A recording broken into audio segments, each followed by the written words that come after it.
bu wàccoo ak constitution bi dafay jalkati flagramment et piétiner flagramment la constitution et les lois de ce pays. Dans ce cas, il va droit au mur. Dans ce cas, il va droit au mur. Donc, le plus muy gobé, d'accord, gar. Droit au mur. Non, droit au mur. Parce que moi, xam bo gisé ñi am sentiment de retenue parce que moi moko waxal bopam day xaar conseil mu addu ci conseil je crois d'ici mercredi dina joxe sa version des faits. OK. Dina joxe sa version des faits. Maintenant conseil bu addu ci mbir mom ba paré ken amul droit wax leneen lo xamantene safaanoo na ak conseil constitutionnel lu mu wax te man dama am ci yaqin ne conseil constitutionnel va dire le droit dinañu wax constitution bi lu mu wax lu mu prévoir ci élection yi parce que ñun loolu la ñuy xaar ci conseil constitutionnel xaaruñu dara ci leneen loo xamante conseil constitutionnel dina ko wax lii kese la ñuy xaar ci conseil constitutionnel mooy maanaam mu dire le droit faire prévaloir le droit mais loolu la ñuy xaar ci conseil constitutionnel xaaruñu ci conseil constitutionnel mu dem fekki keneen ci ay manœuvre am parce que assemblée nationale lu ñuy def nii caaxaan la manipulation la ñu jaaraale ko assemblée nationale pour toxal élection décret boobu bu ñuy génnee du décret boo xamante ne bu ñu mën a sukkandikoo pour toxal élection loolu yëpp ay caaxaan la loolu yëpp ay caaxaan la ay confusion la ah loolu yëpp ay dafay mel ni sax ay comment dirais-je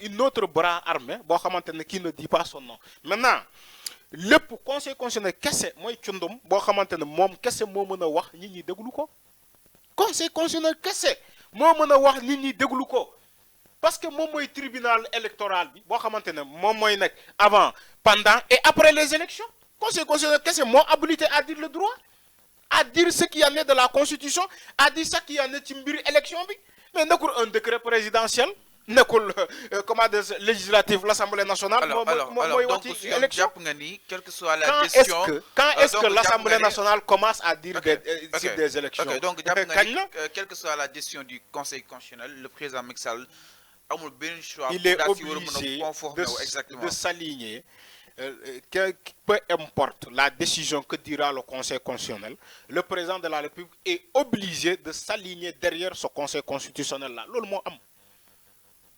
Malgré cette décision kenn xamagul décision bi lan la mais toutefois décision bi conseil constitutionnel dem na ba addu ci président de la République contrairement à ce qu'il dit je dirai ce que vous ferez man je crois que ce qu'il fera moom c'est de s'aligner derrière la décision du conseil constitutionnel amul leneen mais da nga jàpp ni le conseil constitutionnel enfin suñu ñëwaatee tuuti ci jeunesse bi parce que en 2016 dañoo yóbbu référendum président Macky Sall dafa bëggoon wàññi li nga xam ne que moo di mandaam le conseil nekk du si dal alors doo ko wàññi mais li loi bi prévoir moom ngay def exactement alors si loolu ba tey en 2024 ñu daal di yegg si tey le conseil est-ce que président Macky Sall su bëggee yokk un jour war na ko daal di war a mën a wax vu que ni dafa bëggoon wàññi mu ne ko doo wàññi tey est-ce que ce même conseil constitutionnel nga lan ngay xaar si moom concrètement mu daal di koy jël comme une décision majeure face ak li nga xam ne itam moom la ñu daal di tuddee l'inconstitutionnalité exactement. mooy maanaam li ma la waxoon conseil constitutionnel gis nga sànq yaa ngi ko doon fàttali sax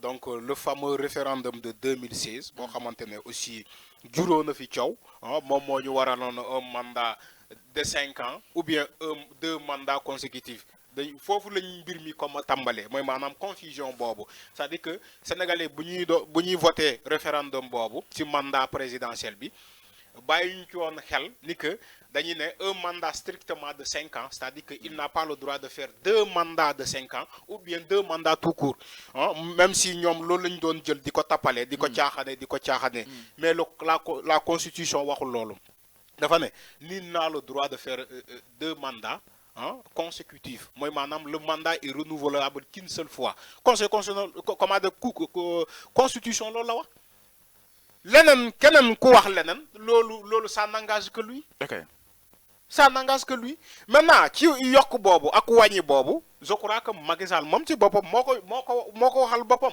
dafa ne bu mu bëggoon wàññi mandaam de 7 ans à 5 ans conseil constitutionnel boobu moo weññi loxoom ne ko attention sénégalais yi faluñu la pour 5 ans dañ la fal pour 7 ans donc tu es obligé de respecter la constitution et respecter les sénégalais parce que le suffrage universel est sacré boo xamante ne ay nit ñoo la ko voté donc amoo droit wàññi sa mandat comme amoo droit wàññi sa mandat mais amoo droit yokk sa mandat loolu l'article 103 de la constitution moo ko wax il l'a dit largement d'ailleurs article boobu dafa ne nit amul droit yokk mandat présidentiel kenn du ko yokk kenn du ko wàññi même bu fekkee donte benn fan c'est sacré donte benn fan amoo droit yokk ci sa mandat moo tax ñu bëri taxaw di la naan à partir du 3 février du 3 avril le président de la République ne sera plus président de la République parce que du question ci seen bëgg-bëgg lañ ko waxee. 4 avril bi kan mooy taxaw mais constitution moo ko waxee. 4 avril bi moom mooy taxaw. sëñ bi constitution moo ne. enfin 4 avril bi mooy taxaw. damay ñëw ci loolu dama ne constitution moo ne président de la République Macky Sall le 2 avril lay jeexal. amul droit sax même à partir de minuit le 2 avril à minuit amul droit mënul nekk président de la République au Sénégal c'est-à-dire que mënul signer au nom du Sénégal mënul signer au nom du Sénégal loolu constitution moo ko wax maintenant bu fekkee yow da ngay yokk ba le 15 décembre tu seras non seulement illégitime ba pare aussi tu risques d'amener des troubles et de la confusion il risque d'amener des troubles à l'ordre public et aussi de la confusion dans l'administration. Toutefois, bu yokkee mandat ba décembre boobu bu ñuy wax, il risque d'amener trouble à l'ordre public et aussi confusion administrative. Il faut que ñoom ñu xam ko. Je crois man li ma lay wax ñoom xam nañu ko bu baax. Avant président Macky Sall tontu na foofu moom li mu wax ni jamono ji il veut affirmer sa volonté de pacifier l'espace public avant de passer la main à un successeur. Alors, mon mounet, je ne veux pas laisser derrière moi un pays qui va immédiatement plonger dans des difficultés majeures. Le pays, c'est pas Je dis maintenant que je vais travailler pour l'apaisement. Du Sénégal. Il va travailler pour l'apaisement, pour des conditions qui permettront au pays d'être pacifique. Toutes les discussions inclusives avant d'aller aux élections. Alors nee na jamono ji nag yitte mooy réew mi daa nekk si jàmm bëgg a joxe réew mi si yenn si ay conditions yoo xam ni kenn mënu koo comprendre avant. gis nga fan laa d'accord ak moom. jàmm jooju. gis nga jàmm ñaari ñoo koy dox moom moo war a fësal jàmm man jàmm laa d'accord ak moom mais concernant man bëgguma dem. bàyyi fii pays bi mu plongé dans le chaos qui lui dit que ça sera un chaos Abdoulaye ba muy dem 2011 2012 amuloon ay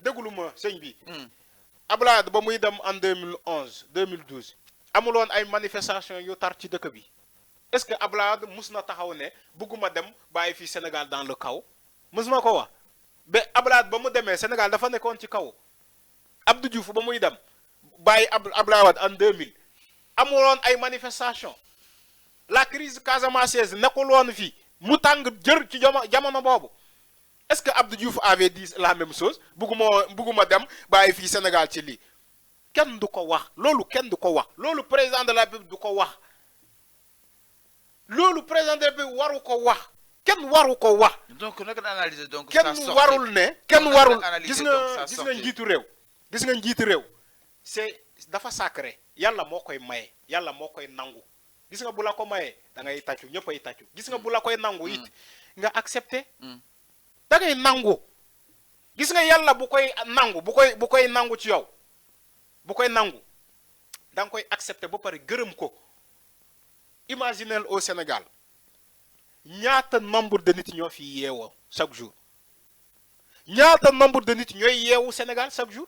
ñu ne la 18 millions de Sénégalais yooyu yàlla may la sens ci giiri dund nga dégg monsieur le président de la République donto benn mandat nga am santé ko yàlla parce que nit du na dund fii ba faatu du mës a dégg sa monsieur le député honorable député bay dégg monsieur le président de la République gis nga loolu coloré la loolu da nga koy delloo njukkal yàlla da nga koy delloo njukkal ci may bu la may pour nga ba nga nekk président de la République da nga ko koy sant mais nekku fii di naan man damay bëgg balaa may dem ma teg dëkk bi ci ay loxo yu wóor mais loxo yu wóor yàlla moo koy joxe du nit du bëgg nit gis nga kaaraange bëgg ni yàlla la du bëgg nit. nit mën nga prévoir lépp pour kaaraange am yàlla ñëw andi déclic mu am guerre. Les pays qui sont en guerre n'ont pas choisi d'aller en guerre. Yàlla moo koy mooñaale ci dundu réew.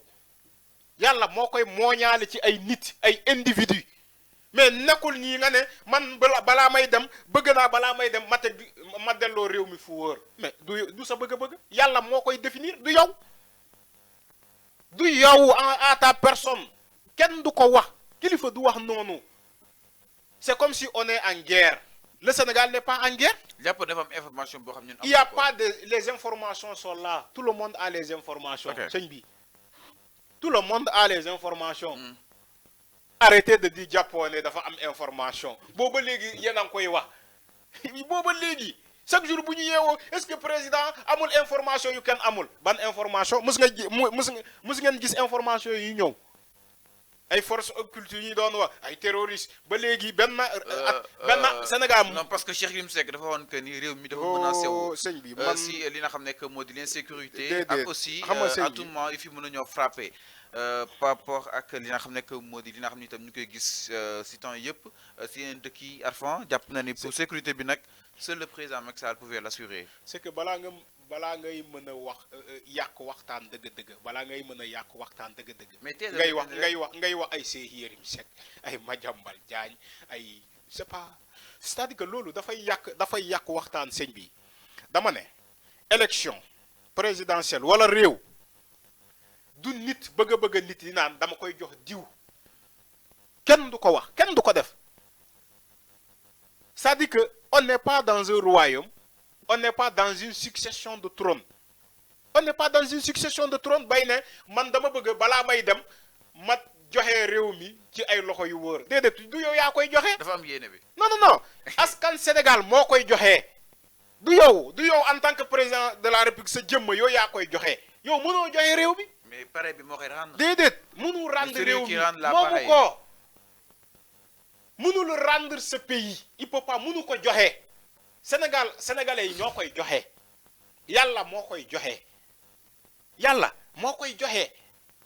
en 2011 qui te dirait que Macky Sall allait être président? Personne ne pouvait parier à cette époque ni que diw mooy gagner élection bi parce que ñëpp jamono boobu dama lay wax benn affaire Benno Siggil Sénégal la ñu gisoon ay Moustapha Niasse ay Tanor Dieng ñooñu rek la ñu xam on connaissait même pas Macky Sall.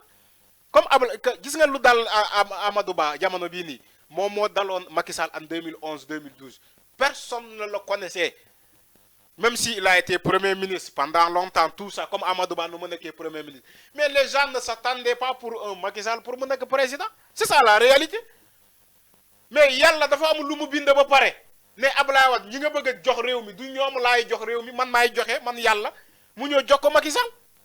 Mais quand Macky Sall nous dit aujourd'hui, président Macky Sall nous dit aujourd'hui,